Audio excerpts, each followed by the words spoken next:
let's dive into it and talk a little bit about the Seattle Seahawks. They played like a week ago, it feels like, on Thursday Night Football. They were down in Arizona to play the Cardinals. Final score of that game, Seahawks 22, Cardinals 16. Score was a little bit closer than the game would indicate, I believe. The Seahawks held Adrian Peterson to 29 yards on 21 carries, so they definitely did their job with Carson Palmer being out for the Cardinals. If they shut down Adrian Peterson, it was pretty much going to be a win for them, and they did that. The biggest story coming from Thursday night's game were the injuries. Just on the defensive side of the ball, Seahawks saw Jaron Reed, Frank Clark, Sheldon Richardson, Cam Chancellor all leave the field with injuries of varying severity. So different levels of injuries, but all of those guys left at one point with an injury. However, the most important injury that happened, Richard Sherman ruptured his Achilles. He will be out for the rest of the year, and that's a huge blow for the Seahawks. Yeah, that is. And a lot of people make the argument like, oh, it was Thursday night, so more injuries are bound to happen because these guys' bodies aren't being fully recovered by then. And I disagree with that statement. I do think that, Thursday night doesn't give you the recovery you need, especially in the NFL. But, I mean, if you look at it, Cam Chancellor's was a stinger. That's going to happen in any game just based on the fact that he hits the way he does. Sherman said his Achilles was bound to rupture at some point this season because it was bothering him since the beginning of the year. And then an injury like Dwayne Brown, where his ankle just gets rolled up upon, that could happen anytime, anywhere, at any game, regardless of what day it's being played. But I do think that there is a point. It's interesting that you say that as a former player. If anyone in this room would understand that more so about your body having to recover, it's interesting you take that angle on it. Seth, what do you have? I don't like the Thursday games. I never really have, and I know Sherman and a lot of NFL players have been outspoken on how much they dislike having to play on Thursday night simply because of the lack of time it gives them to recover physically and emotionally, really, too, when you're playing in the NFL. And I'll agree with you, DJ, a couple of these injuries were absolutely flukes. But there was a lot of injuries in this game. You had people dropping seemingly every other play. It took 3.5 hours for this game to get over simply because they were having to stop it for injuries every minute of the game. Yeah, and I do think that some of the injuries can be probably attributed to the lack of rest, and like you said, a bunch of the players have been outspoken about how they don't like Thursday night football. So I think if the players don't like it, then you got to change something. I do like. I was talking with one of our football coaches about Thursday night football, and he said, Thanksgiving, that's a tradition, so that that should stay. But the Thursday night games, week in and week out, that's just a money play, and it's just a way to earn extra money. So overall, if the players aren't liking it, you got to change something, and we'll see if the NFL goes ahead with that. Call in and give us your thoughts, 253-535-7332. Again, our number is 253-535-7332. Tell us what you think about Thursday Night Football. Yeah, I mean, it's pretty obvious. It's just, a way to get an extra game a week on TV, which, I get that the players don't like it, but who are you going to fault? Like, until, extra money, like, take it into your own situations, your own lives. Like, if you have a chance to make extra money, are you going to make extra money?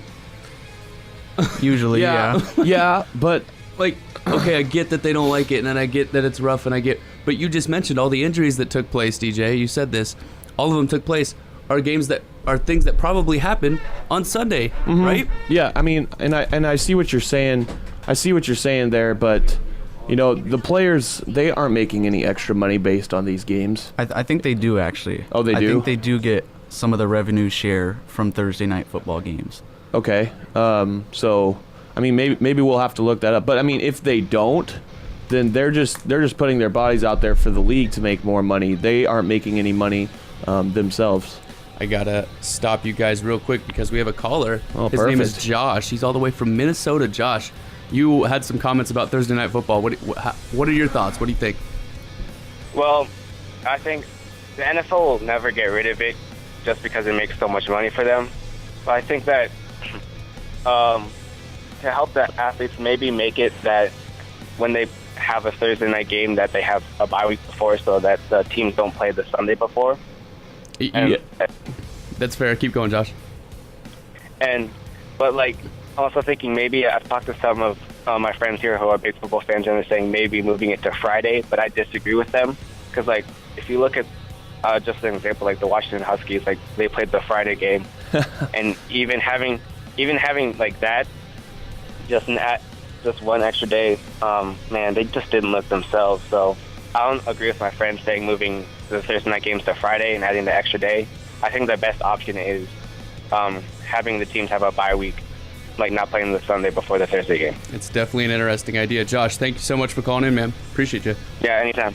I kind of like that idea, giving them a bye before the Thursday night game.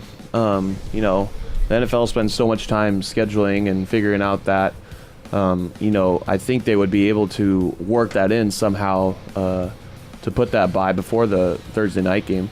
Yeah, it might be a little tougher to make the schedules, but the NFL can definitely pull that off. If they're committed to it, they can find a way to make that happen. I think that would be a great positive change. The players would probably love that, having the extra half a week off. Yeah, and I mean, you hire people specifically to schedule, and you're a multi-million-dollar business. I'm sure you could get that done, somehow. We got to keep going with the injury talk from Thursday night's game. Russell Wilson had a little bit of an injury scare. Wilson took a helmet-to-helmet shot from Carlos Dansby, not a small man, and the referee decided, hey, Russell Wilson, you need to go over to the sideline, get your head looked at real quick before you can come back into this ball game. When the players get hurt, they have to visit an independent doctor. A little tent pops over them so that they can get treated with some privacy, and in fact, it's mandatory. Before the tent could even close, Russell Wilson pops out of the tent, says, I'm fine, grabs his helmet, and tries to get back onto the field. It was sketchy at best when you watch it because they shot it, first of all, so you saw it happen. It wasn't like it was a hidden thing. Yeah. It was kind of Russell Wilson, your team's star quarterback, blowing off concussion protocol. Do you guys have thoughts on that issue, that little sequence of events there, or what are your thoughts on it? First off, the hit should have been flagged. And I got a big-time problem with the hit not being flagged. We always talk about, especially in the NFL, protecting the quarterbacks and just protecting defenseless players overall. And he clearly led with his helmet and hit Russell Wilson right in the chin. So, I mean, that's my first problem with it. As far as the concussion protocol, I understand where Russell's coming from, the competitive side of it. He wants to get back out there. And Aaron Gunther, the head athletic trainer here, said the test they do, minimum takes 10 minutes. So he would be out for, that series, and there's a good chance that he would be out for the next series as well. So I understand the competitive side of it, but, with everything that's come out with concussions, you got to go through that protocol and take all the precautions right there because, as we've seen, you could be dealing with your life there. Seth, you got thoughts on it?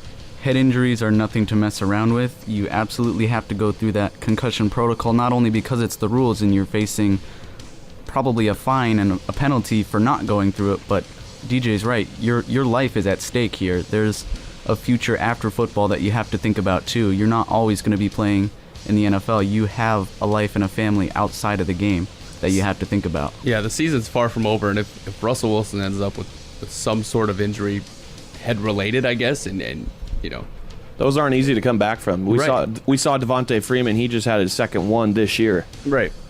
And, if he has something head-related later in the season, I think that it's not far-fetched to circle back and go, okay, that time that he blew off concussion protocol. Oh, yeah, totally. Like, this might have something to do with it. So it was definitely not a good look. I mean, it caught my attention when I'm watching this Thursday night game that he just bounces and leaves from this thing that is mandatory and this thing that is for him, for his health. He just, I gotta go back onto the field. It's like, okay, dude, whatever you think. I mean, he probably could have stood to be out for a series. That's my assumption. No, yeah, he could probably miss this.